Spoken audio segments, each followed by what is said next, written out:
Okay, so ons is nog steeds by vers 4 en 5. Ek dink dit is nou die derde week wat ons daarso is. In vanaand se gedeelte, dis 'n bietjie langdradig. Ek wil nie langdradig noem nie, maar dit is bietjie langdradig, maar dit is nodig om die agtergrond te verduidelik en om die standpunte te bewys. So partykeer is dit maar nodig om die fondasie net diep te lê om die regte interpretasies te kry en te sien waarvan af dit kom en te sien hoe dit inpas by die res van die skrif. Maar ons is dan nou, lees ek gou weer vers 4 vir my asseblief? Hulle is die twee olyfbome en die twee kandelaars wat voor die God van die aarde staan. Okay. So ons kom dan nou eerstens by die twee olyfbome dan nou. En die twee getuies is dan nou ook, wel hulle is twee getuies, en dan is hulle twee olyfbome, en hulle is dan ook twee kandelaars natuurlik. En soos voorheen genoem, die getuienis teen Jerusalem kom 3 keer voor in die vorm van twee. Weer eens, twee olyfbome, twee getuies, twee kandelaars. So 3 keer in die vorm van twee. Volgens die wet, om 'n oordeel te kon bring, moes daar dan ook twee getuies wees, en die feit dat dit op 3 verskillende vorme van twee voorkom, verwys na die volkomendheid van die getuienis. Nou daar kan ook 'n verwantskap getrek word tussen ons teks en Sagaria hoofstuk 4, en julle kan eintlik maar in julle Bybels blaai na Sagaria hoofstuk 4 en dan, want ons gaan tussen, soos ek sê, daai grondslag wat ons gaan lê. Maar voor ons na hoofstuk 4 kyk van Sagaria, aangesien hoofstuk 4 van Sagaria by hierdie gedeelte van ons inpas, moet ons ook eers die konteks van Sagaria in ag neem deur om na die omliggende hoofstukke te kyk. En in die omliggende hoofstukke rondom Sagaria hoofstuk 4 word daar gedeeltelik gepraat van die nuwe verbond saam met die komende oordeel, sowel as die feit dat die tempel herbou moes word nadat die Jode uit Babylon uit teruggekeer het.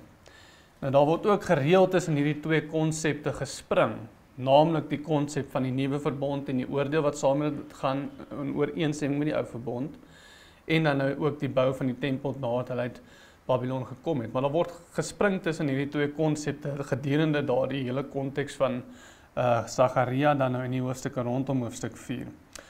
En in baie gevalle is dit ook moeilik om te onderskei waar die teks van wat praat. Praat dit nou van die nuwe tempel wat moes gebou word, menende dan in die tweede tempel, toe hulle uit Babylon uit teruggekeer het? Of praat dit dan nou van die nuwe verbond? So, dit spring redelik tussenin die onderwerpe en dit is baie keer moeilik om te onderskei wat die onderwerp is waarvan al gepraat word. Maar ons sien beide konsepte in hoofstuk 4 van Sagaria en ook die omliggende hoofstukke. Maar ons lees eerstens net om die breër konteks te kry, kyk ons na hoofstuk 3 en ons sal sien hierdie konsepte kom daar ook voor. Vers 6 tot 9 in hoofstuk 3 sê, en die engel van die Here het Josua plegtig verseker en gesê, so sê die Here van die leerskare, as jy in my weë wandel, en as jy my verordeninge onderhou, dan sal jy my huis bestuur, sowel as my voorhoewe bewaak. So ons sien dit praat van Josua hierso dan. En ek sal jou vrye toegang verleen onder diegene wat hier staan. Luister tog o Josua, jy wat die hoëpriester is, jy en jou vriende wat voor jou sit, ja, wondertekens is hulle, want kyk, ek sal my knegg. Nou, julle sal sien, dit is 'n hoofletter, maar nou praat dit weer van Christus wat kom. Die spruit ook 'n hoofletter, laat kom. Want kyk, die steen wat ek voor Josua neergelê het, op die een steen is daar 7 oë, kyk, ek sal sy graveer, spreek die Here van die leerskare, en ek sal die skuld van hierdie land op een dag uitdelg. So Josua self sal dus by die tweede tempel bedien, soos hierdie skrif sê, maar die spruit, hoofletter in ons vertaling, naamlik Jesus, sal die skuld van die land binne een dag uitdelg. En dit is natuurlik 'n verwysing na die nuwe verbond. So jy sien hoekom ek sê dit is moeilik, want dit spring tussen die konsepte van die bou van die tweede tempel toe hulle uit Babylon uitkom, maar dit praat ook van die nuwe verbond, en dan ook van Jesus natuurlik wat die nuwe verbond ingehuldig het. So in die hoofstukke na hoofstuk 4 dan weer, dis nou voor hoofstuk 4, in die hoofstukke na hoofstuk 4 van Sagaria, lees ons weer van die ooglopende oordeel wat gepaard gaan met die inhuldiging van die nuwe verbond, soos ons dit vind in Sagaria 5 vers 1 tot 4. En julle sal ook die ooreenstemming sien met Openbaring. Want daar staan weer, en ek het my oë weer opgeslaan en gekyk, daar was 'n vleiende boekrol. En hy het my gesê, wat sien jy? Toe antwoord ek sien 'n vleiende boekrol. Sy lengte is 20 L en sy breedte 10 L. Daarop sê hy vir my, dit is die vloek wat uitgaan oor die ganse land. En die land is natuurlik 'n verwysing na Juda. Want ooreenkomstig daarmee sal al die diewe hiervandaan, weer eens hulle is in Jerusalem, hiervandaan weggeruim word, en ooreenkomstig daarmee sal al die my nediges hiervandaan weggeruim word, en laat dit uitgaan, spreek die Here van die leerskare, en dit sal kom in die huis van die dief en in die huis van hom wat vals sweer by my naam, en dit sal binne in sy huis vernag en dit verteer saam met sy balke en sy klippe. So die boekrol verwys dus waarskynlik na die boekrol van oordeel, soos ons dit ken uit Esegiel uit en ook uit Openbaring uit dan natuurlik, soos ons dit in die vroeë hoofstukke gekry het. Terwyl die land ter sprake, wat hier ter sprake is, 'n ooglopende verwysing is na Jerusalem en Juda weer.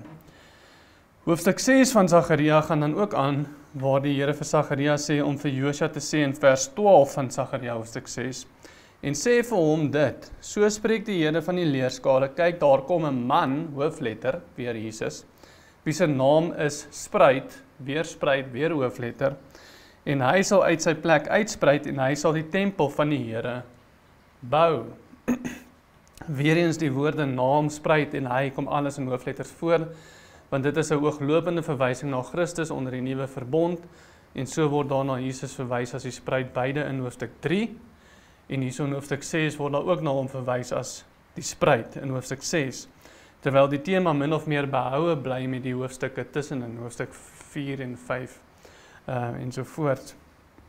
Maar in lig van hierdie konteks, van die herbou van die tweede tempel, maar veral die oorheersende tema dan ook van die nuwe verbond en die gepaardgaande oordeel, die boekrol en so voorts, lees ons dan in Sagaria 4, wat al van die middel van al hierdie goeters plaasvind, van die 2 olyfbome.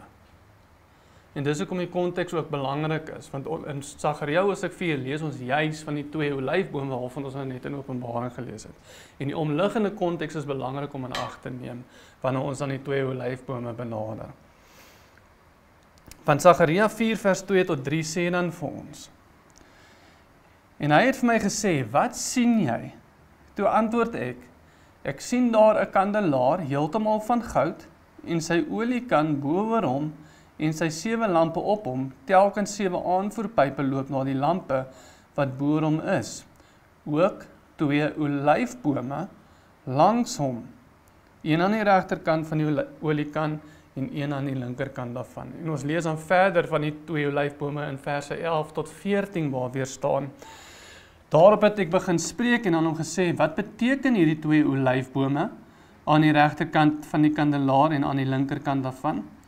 En ek het toe nogmaals gespreek en vir hom gesê, wat beteken die 2 olyftakkies aan die kant van die 2 goue pype wat goud uit hulle laat uitstroom? Toe antwoord hy my en sê, weet jy nie wat dit beteken nie? En ek het gesê, nee my Heer, en hy sê, dit is die 2 gesalfdes wat by die Here van die ganse aarde staan. En hierdie beskrywing van die 2 olyfbome stem natuurlik ooreen met wat ons van die 2 getuies gelees het hier in Openbaring. Want ons lees in vers 4 van hoofstuk 11, die vorige vers, of hierso in ons gedeelte, hulle is die 2 olyfbome en die 2 kandelaars wat voor die God van die aarde staan. Dit is presies wat Sagaria hoofstuk 4 sê. Dit is die 2 gesalfdes wat by die Here van die ganse aarde staan. So dit moet van dieselfde ding praat. Dit kan nie van dieselfde ding praat nie, want dit is presies dieselfde beskrywing. Beide is 2 olyfbome en beide staan voor die God van die ganse aarde binne. Nou, hierdie bly steeds redelik krypties, eintlik maar, want weer eens, hulle staan voor die God van die ganse aarde, maar jy sê nie of steeds wie dit is nie, of wat dit is nie.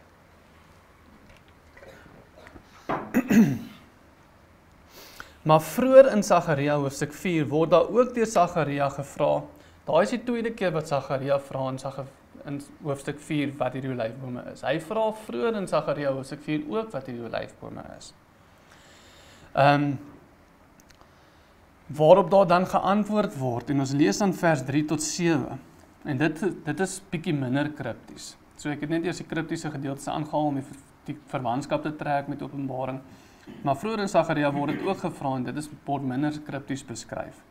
Maar vers 3 tot 7 van Sagaria 4 sê, ook 2 olyfbome langsom, een aan die regterkant van die oliekan, en een aan die linkerkant daarvan. Daarop het ek begin spreek, en aan die engel wat met my gespreek het gesê, wat beteken dit, my Heer? En die engel wat met my gespreek het, antwoord en sê vir my, weet jy dan nie wat dit beteken nie? En ek het gesê, nee, my Heer.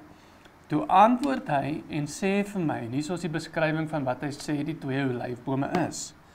Dit is die woord van die Here. Aan Serubabel naamlik, en hier is die woord dan nou, nie deur krag of deur geweld nie, maar deur my gees. En ons ken die Engels, not by might, nor by power, but by my spirit, says the Lord.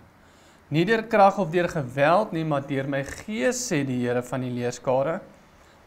Maar dan gaan dis gewoonlik waar mense stop. Dis algemene aanhaling, maar die skrif gaan aan. Die woord van die Here, wat die 2 olyfbome is, gaan aan. Wie is jy, groot berg?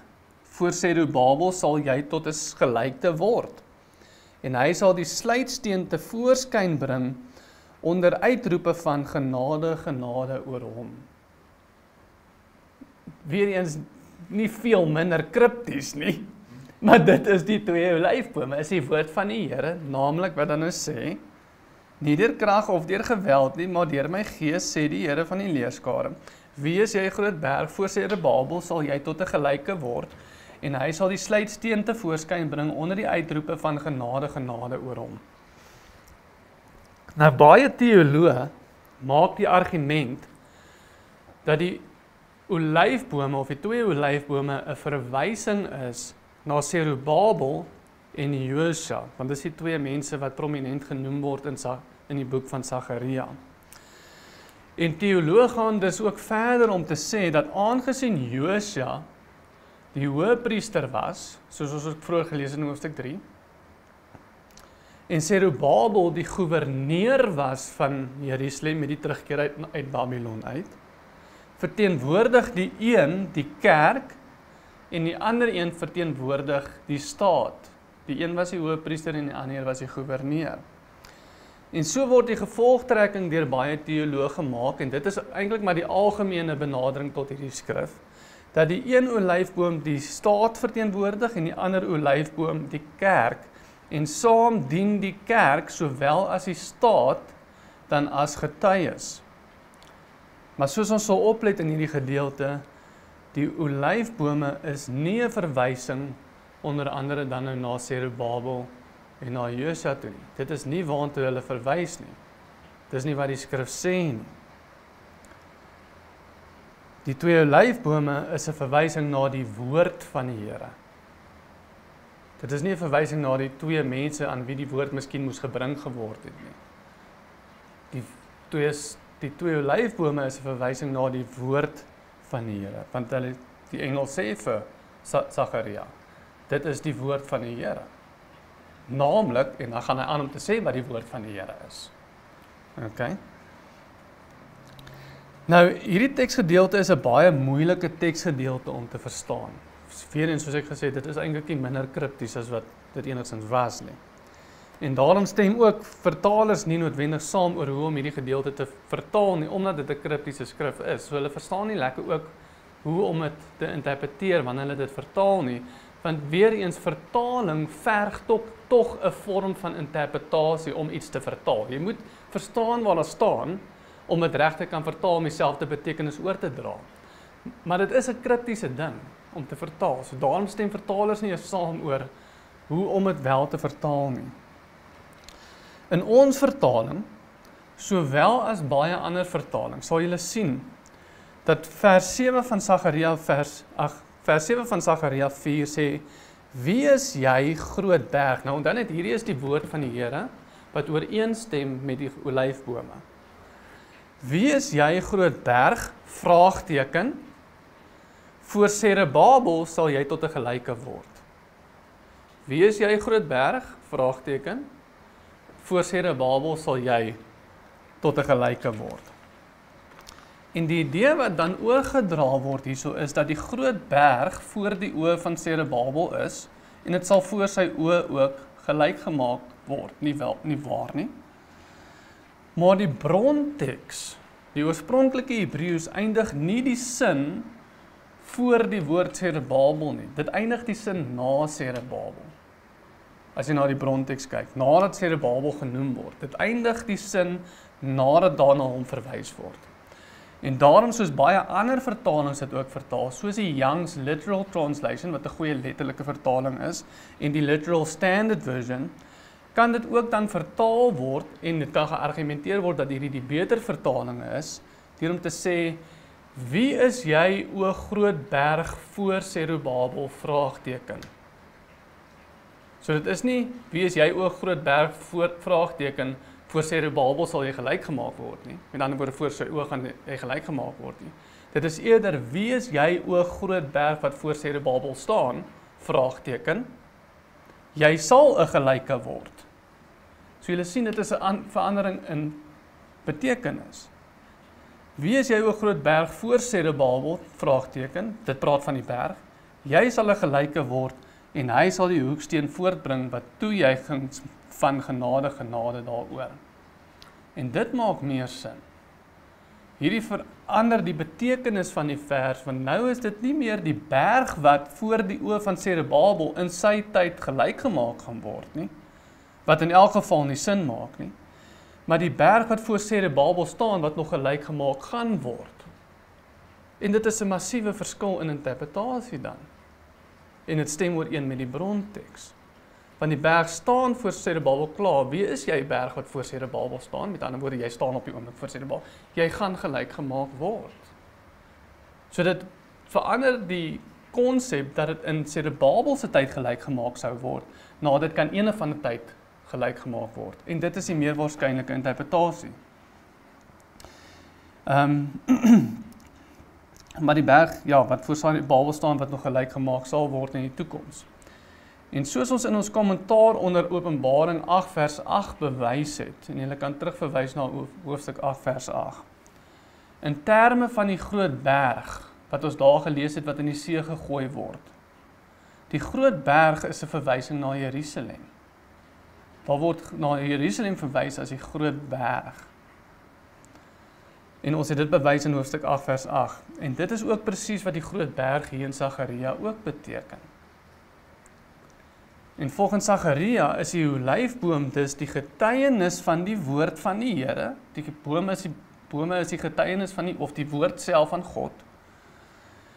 So volgens Sagaria is die olyfbome dus die getuienis van die woord van die Here, wat gesê het dat Jerusalem gelyk gemaak sou word. Dus die getuienis dat die groot berg aka Jerusalem gelyk gemaak sou word. Waarna die hoeksteen, naamlik Jesus, voortgebring sou word met toejuigings van genade daaroor. So nou maak hy skrif aansienlik meer sin. Maar weer eens, hierdie getuienis vind sy gronde, hierdie woord van die Here vind sy gronde, die woord van die Here wat praat van die gelykmaking van Jerusalem, en Jesus wat dan kom, die hoeksteen oor wie daar gesê word genade, vind sy gronde in die ou verbond.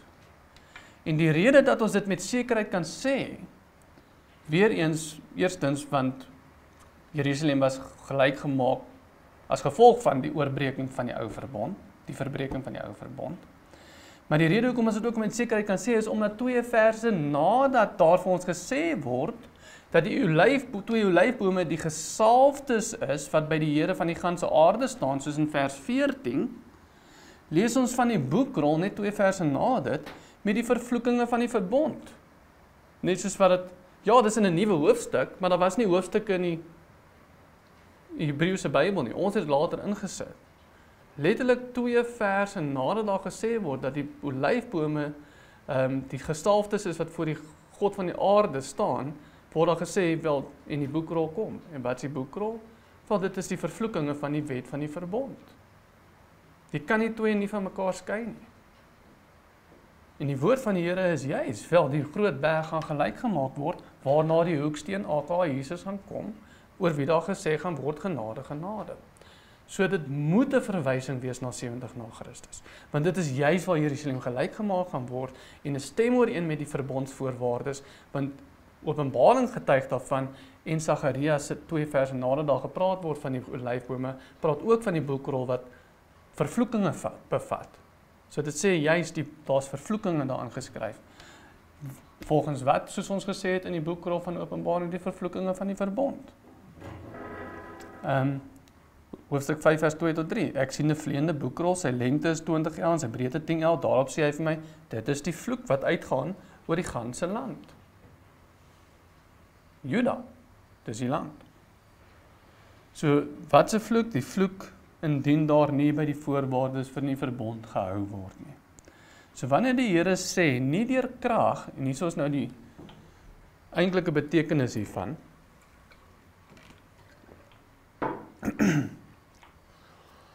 wanneer die Here sê, dat die 2 olyfbome verwys na sy woord wat sê, nie deur krag of deur geweld nie, maar deur my gees, verwys dit nie na die bou van die tempel nie, soos ons gesê het, dis moeilik om partykeer te onderskei waar Sagaria praat van die bou van die tempel en waar dit praat van die oordeel wat saam met die nuwe verbond kom.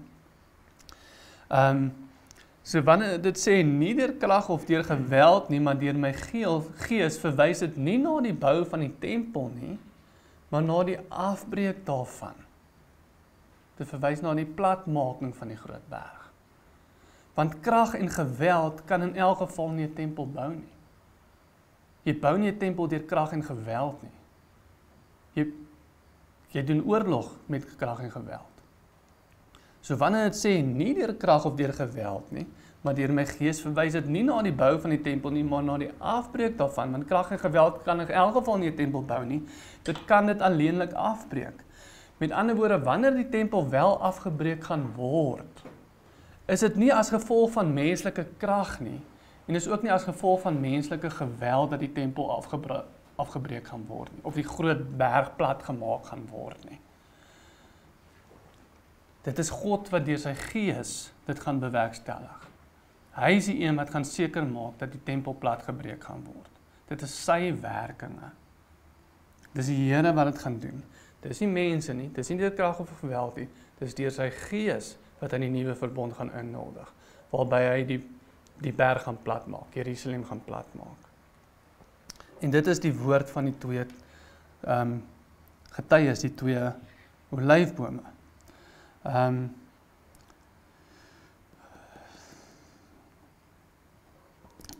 Met ander woorde, wanneer die tempel afgebreek gaan word, is dit nie as gevolg van menslike krag of geweld wat bloot toevallig uitgeoefen word nie, maar die Here wat doelgerig sy gees gaan stuur om die verwoesting daarvan te verseker.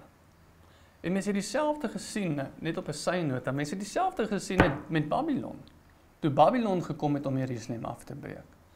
Want die Here het gesê, ek stuur my knegg Nebukadneser. Die Here sê hy het sy gees vir Nebukadneser gestuur om Jerusalem te kom afbreek. En hy noem self Nebukadneser sy knegg om dit te kom doen. Nie deur krag of geweld nie, maar deur sy gees het hy dit gedoen daai tyd. En dieselfde was die geval vir die toekoms. Vir die toekoms van Sagaria dan. So weer eens, wanneer die tempel afgebreek gaan word, is dit nie as gevolg van die menslike krag of geweld wat bloot toevallig uitgeoefen word nie, maar die Here wat doelgerig sy gees stuur om die verwoesting daarvan te verseker. Maar hierdie woord van die Here, met ander woorde die 2 olyfbome, wat dan in die woord van die Here is. So ondersteuning word gevind in die vervloeking van die wet. Soos dit in die wetboek gevind word. En hierdie maak sin in die groter konteks dan ook van Sagaria. Want nie net kom die bou van die 2de tempel voor in hierdie hoofstuk van Sagaria nie, maar ook die nuwe verbond en die oordeele wat daarmee gepaard gaan, gegrond in die ou verbond voorwaardes, soos ons dan nou sien in die boekrol geskryf word.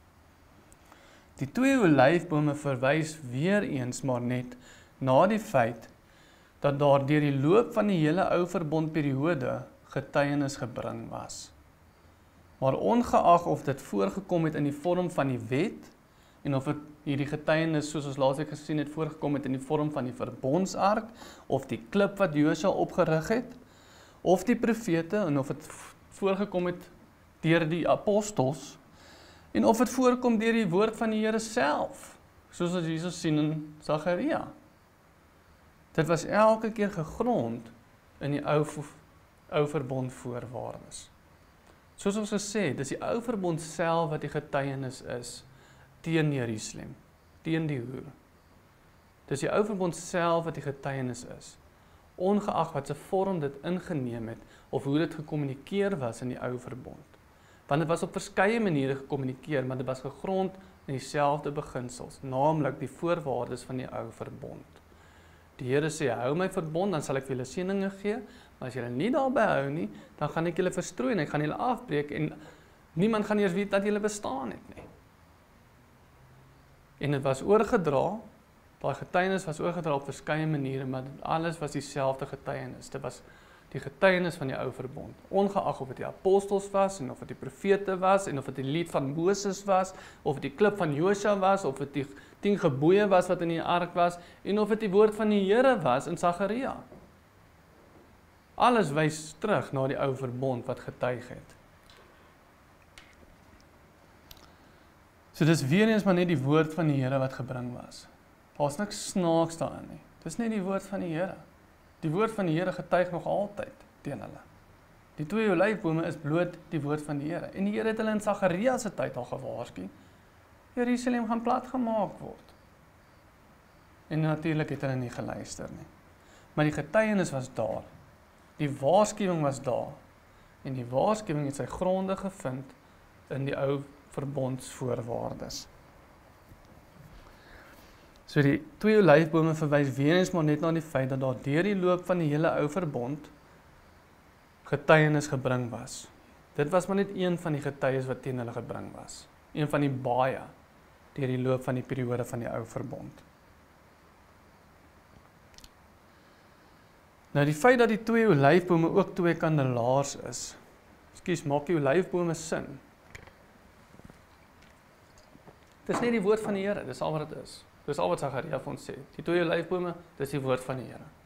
En dan sê hy naamlik, en dan sê hy wat die woord van die Here is. Naamlik dat nie deur krag of deur mag of so niemand deur my of geweld nie, deur my gees. Sê die Here, gaan die groot berg plat gemaak word, wanneer die een kom, die hoeksteen kom, oor wie daar gesê word, genade, genade. So, hier is alles pas in by mekaar, dit stem ooreen, alles wys na dieselfde ding toe. Nou die feit dat hierdie 2 olyfbome ook 2 kandelaars is moeiliker om 'n direkte korrelasie te trek met 'n beskrywing van die Ou Testament, want jy sien nêrens in die Bybel 2 kandelaars ergens voorkom nie. Nou dit is moontlik en waarskynlik dat dit bloot net aansluit by die feit dat die 2 olyfbome van Sagaria langs die kandelaar staan. Daar word tog 'n kandelaar genoem hier in hoofstuk 4. Maar dis 'n enkele kandelaar, dis nie 2 kandelaars nie. En soos ons gelees het in vers 11 van hoofstuk 4 van Sagaria, waar staan, daarop het ek begin spreek en aan hom gesê, wat beteken hierdie 2 olyfbome aan die regterkant van die kandelaar en aan die linkerkant daarvan. So daar is wel 'n kandelaar in die gedeelte, dis net nie 2 noodwendig nie. Maar hierdie is bloot net 'n enkele kandelaar dan. En die noem van die kandelaar is dan waarskynlik net om die verwantskap te versterk met die teksgedeelte van Sagaria. Terwyl die feit dat hier 2 genoem word in Openbaring, weer die beginsel van 2 getuienisse behoue hou. Dis waarskynlik al hoekom daar van 2 kandelaars in Openbaring gepraat word, maar in Sagaria net 1. Want dit wil wel die verwantskap trek met Sagaria. Dat kyk ons klaar sterk verwantskap, want ons sien daar's 2 olyfbome wat ooreenstem. Ons sien dit staan voor die God van die ganse aarde, dit stem ooreen. En ons sien daar's 'n kandelaar, maar dit stem nie presies ooreen nie, maar dit is wel 'n ooreenkoms, want in beide gevalle is daar kandelaars. So dit is waarskynlik word die 2 kandelaars genoem, al is dit nie 2 in Sagaria nie, net om daai koneksie te versterk.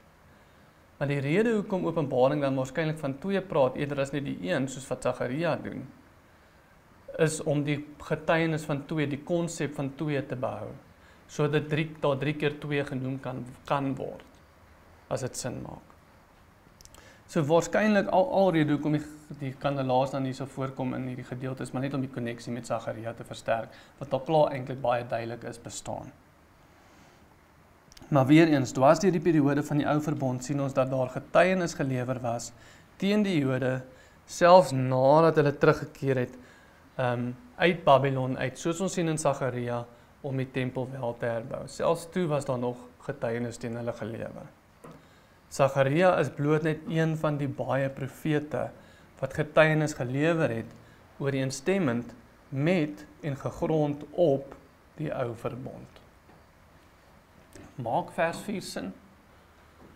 Ek dink nie daar's 'n beter verwantskap wat kan getrek word met Ou Testamentaal nie, en die verwantskap is redelik ooglopend.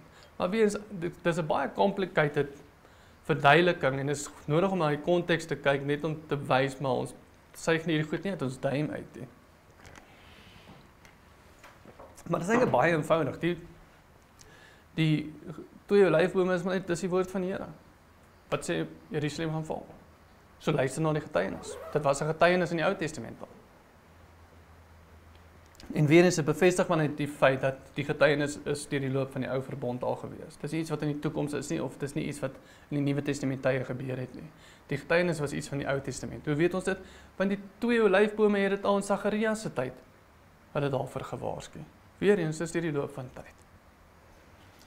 In vers 5 sê dan vir ons: en as iemand hulle wil beskadig, gaan daar vuur uit hulle mond en verslind hulle vyande. En as iemand hulle wil beskadig, moet hulle op dieselfde manier gedood word. Ok, weer vrek moeilike skrif. Maar nie so moeilik as ons net bly by die Bybelse beginsels en goeie hermeneutiek, en laat ons net toelaat dat skrif interpreteer nie. So dit sê eerstens, as iemand hulle wil beskadig, hierdie getuies nou, wat soos ons nou al bewys het, deur die loop van die ou verbond plaasgevind het. As iemand hulle wil beskadig, moet hy op dieselfde manier gedood word. Wie ook al hulle wil beskadig, moet op dieselfde manier gedood word. Nou weer eens, die 2 getuies verwys na die ou verbond self, maar soos ons gesien het, die getuienis van die ou verbond het op verskeie maniere en verskillende tye getuig, onder andere deur die profete weer eens, en die apostels, en die lied van Moses, en die klippe, en die 10 gebooie, en die ark, ensovoorts, en dan ook die 2 olyfbome van Sagaria. Nou dit moet opgelet word, dat dit wat ons in hierdie vers kry, vers 5 nou van ons teks, naamlik dat as iemand hulle wil beskadig, moet hy op dieselfde manier gedood word, is bloot net een van die eienskappe van die ou verbond. Net soos wat 2 getuienisse, soos ons vroeër gesien het, 'n ou verbond beginsel is om 'n geldige getuienis te wees. Dis 'n beginsel, jy moet 2 getuies wees, anders is dit nie 'n geldige getuienis nie. Is 'n gelyke, of die beginsel van 'n gelyke en ooreenkomstige straf, wat daarmee gepaard gaan, ook 'n ou verbond beginsel. Daarom lees ons in Eksodus 21 vers 23 tot 25, daar staan: maar is daar 'n letsel, dan moet jy gee lewe vir lewe, 'n oog vir 'n oog, 'n tand vir 'n tand, hand vir hand, voet vir voet, brandplek vir brandplek, wond vir wond, kwesplek vir kwesplek. Die oog vir 'n oog beginsel is 'n ou verbond beginsel. As hulle jou wil beskadig, moet jy op dieselfde manier beskadig word. Dis 'n ou verbond beginsel. Levitikus 24 vers 19 tot 21 sê: en as iemand aan sy naaste 'n liggaamsgebrek toebring, soos hy gedoen het, net so moet ook aan hom gedoen word. Breek vir breek, oog vir oog, tand vir tand, dieselfde liggaamsgebrek wat hy aan 'n mens toegebring het, moet ook aan hom toegebring word. Hy dan wat 'n stuk vee doodslaan, moet daar vergoeding voorgee, maar hy wat 'n mens doodslaan, moet gedood word. En hierdie beginsel was eien aan die ou verbond. Dit is nie eien aan die nuwe verbond nie. Hierdie beginsel was eien aan die ou verbond, nie aan die nuwe verbond nie. Want soos ons lees in Matteus 5 vers 38 tot 39, Jesus sê: julle het gehoor dat daar gesê is, oog vir 'n oog en 'n tand vir 'n tand, maar ek sê vir julle, dat jy 'n slegte mens nie moet weerstaan nie, maar as iemand jou op die regterwang slaan, draai ook die ander een na hom toe. Daai beginsel is nie 'n Nuwe Testament beginsel nie, dit is gebaseer op die ou verbond. So die beginsel soos ons dit hier vind in Openbaring verwys, dis noodsaaklik na die ou verbondsisteem en kan nie dien as 'n verwysing na die nuwe verbondsisteem vandag of ergens in die toekoms nie. Weereens hierdie reperkusies wat nie iets hierdie reperkusies wat nie iets wat noodwendig op 'n spesifieke tydstip plaasgevind het nie.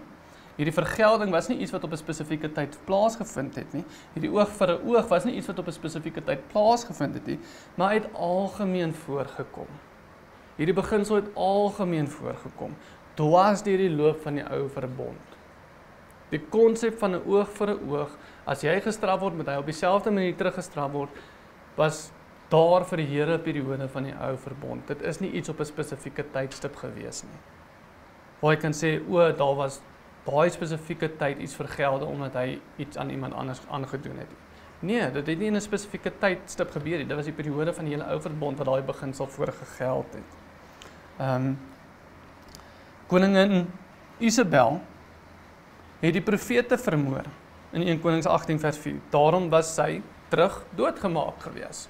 Sy het die profete vermoor, daarom was sy vermoor. En soos julle weet, die honde het haar bloed gelek op die strate ensovoorts. Koning Sedekia gooi vir Jeremia in die put, soos ons lees in Jeremia 38 vers 4 tot 6, maar dan word koning Sedekia weer weggevoer na Babylon toe en sy oë word uitgesteek, en hy word weer in gevangenis geneem. Oog vir 'n oog. Dis 'n ou verbond konsep. En so gaan dit aan.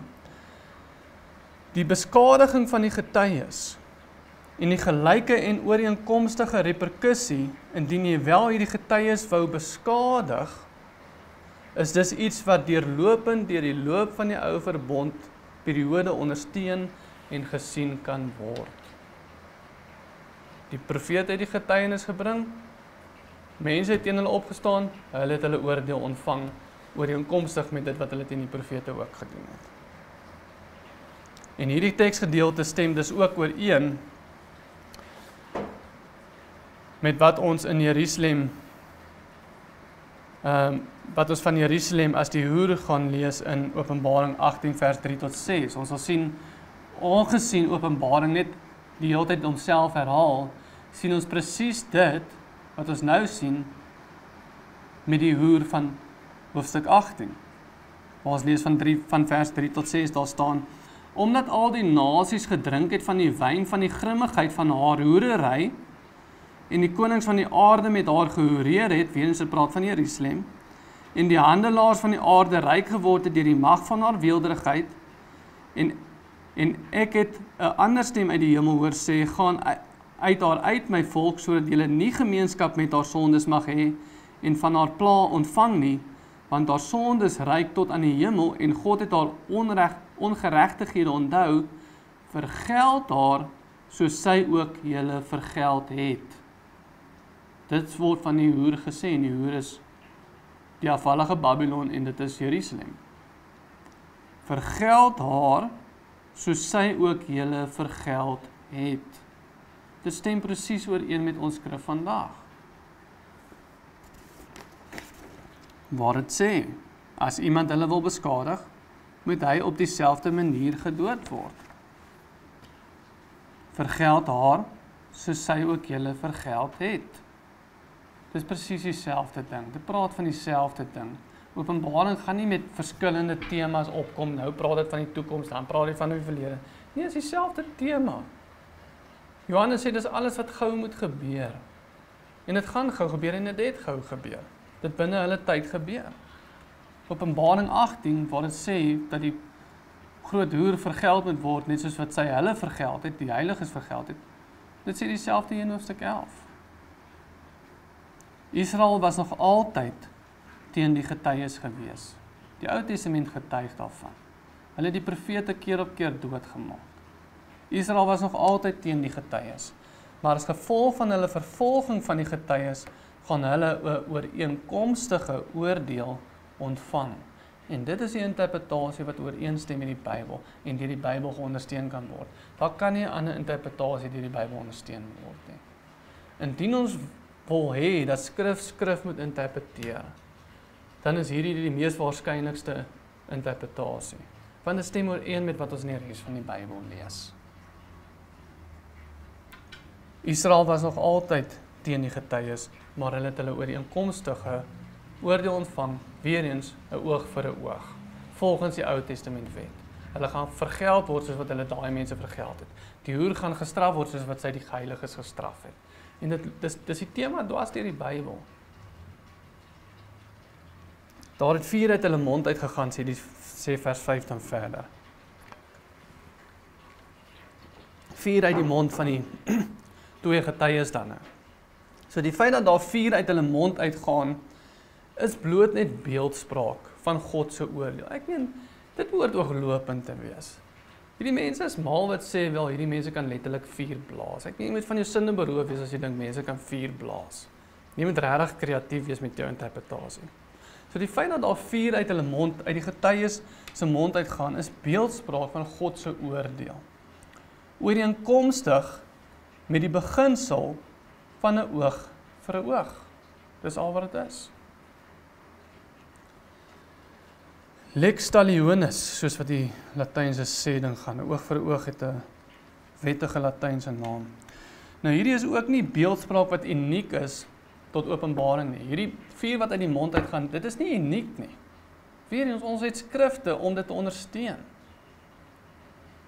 Dit is nie uniek tot Openbaring nie. In Jeremia hoofstuk 5 sê die valse profete, en dis onthou nou net, dit is Jeremia gaan oor waar Babylon op die punt staan om te kom om Jerusalem te verwoes en die mense in ballingskap weg te neem. Nou in Jeremia 5 sê die valse profete dat God nie die Babyloniërs gaan stuur om hulle weg te voer. Die valse profete het ons gesê, nee man, moenie worry oor die Babyloniërs nie, vrede, vrede. En die Here het dit ons vir hulle gesê, julle valse profete skryf vrede terwyl daar nie vrede is nie. Want hierdie profete skryf vrede, vrede. En dat die Babylon nie gaan kom om hulle te oordeel nie. Maar dan lees ons in Jeremia 5 vers 14 tot 15 daar staan. Daarom so sê die Here, die God van die leerskare, omdat julle hierdie woorde spreek, menende vrede, vrede, terwyl daar nie vrede is nie. Kyk, ek maak my woorde in jou mond 'n vuur, sê dit vir Jeremia. Het Jeremia regtig vuur geblaas? Nee. Jy moet mal wees om dit te dink, man. Kyk, ek maak my woorde in jou mond 'n vuur, en hierdie volk hout. So, het Israel hout geraak? Nee, hulle het nie hout geraak nie. Wel, volgens die futuriste interpretasie het hulle waarskynlik.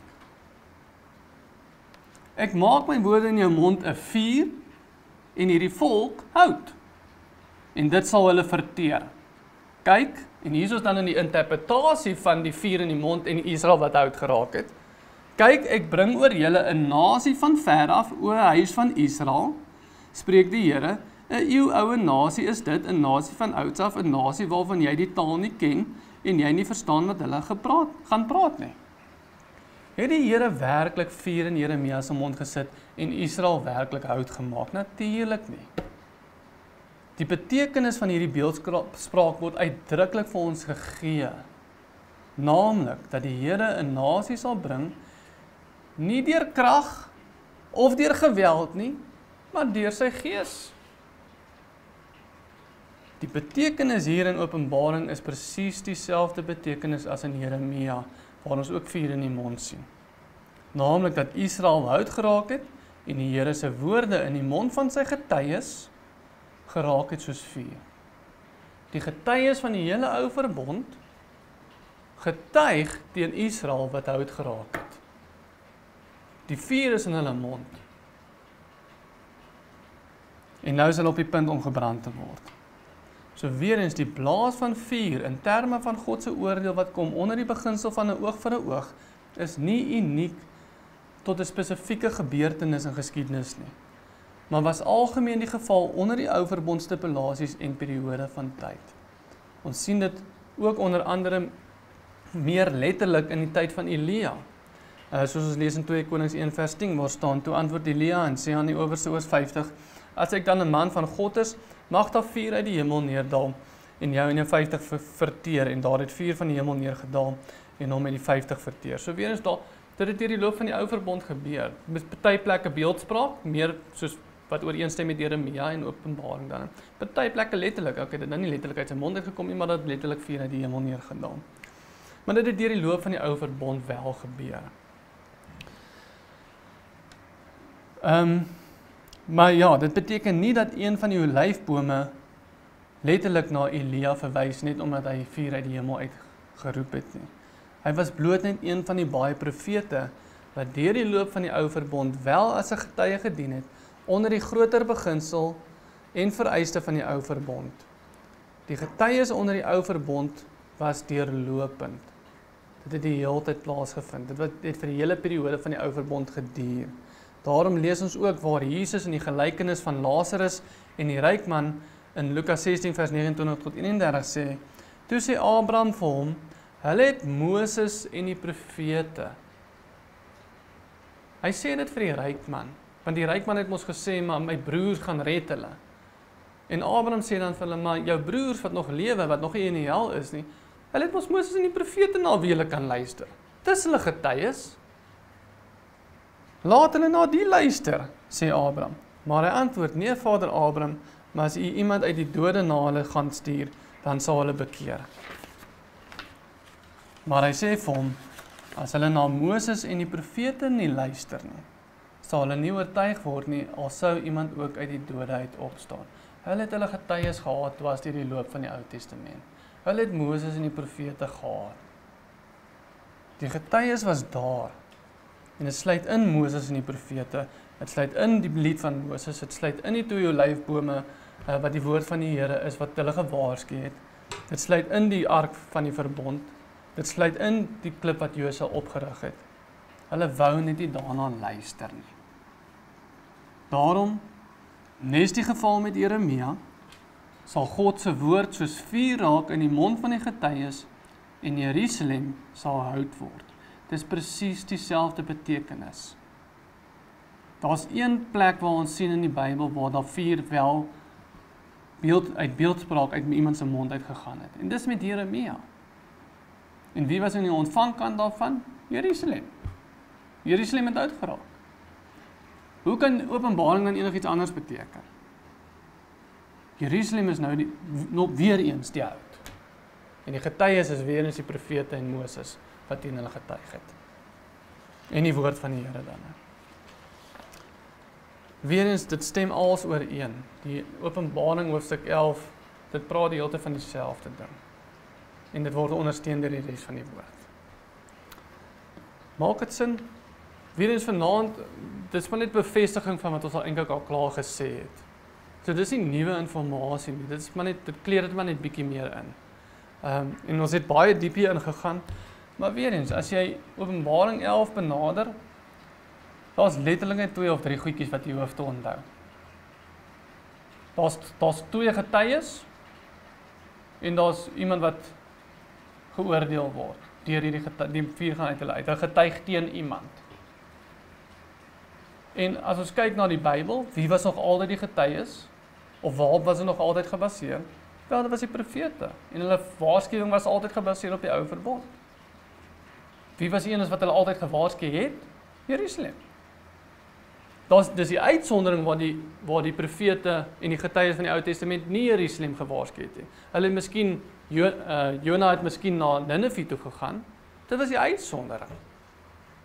Die algemeen was dat die profete teen Jerusalem getuig het. Jerusalem was nog altyd die hout gewees. En dieselfde is die geval in Openbaring. Openbaring bevestig net dit wat ons in die res van die Bybel sien. Dit kom nie op met nuwe informasie nie. Kom nie op met nuwe doktrines nie. Dit herhaal maar net wat ons sien in die res van die Bybel. En dis al wat ons het nou in baie diepte in gegaan, maar dis al wat jy hoef te onthou. Waar sien ons hierdie goed in die res van die Bybel? Daar was getuies, dit was in Jerusalem, waarskynlik dieselfde in Openbaring. Op sy aankom. Maak dit sin? Okay.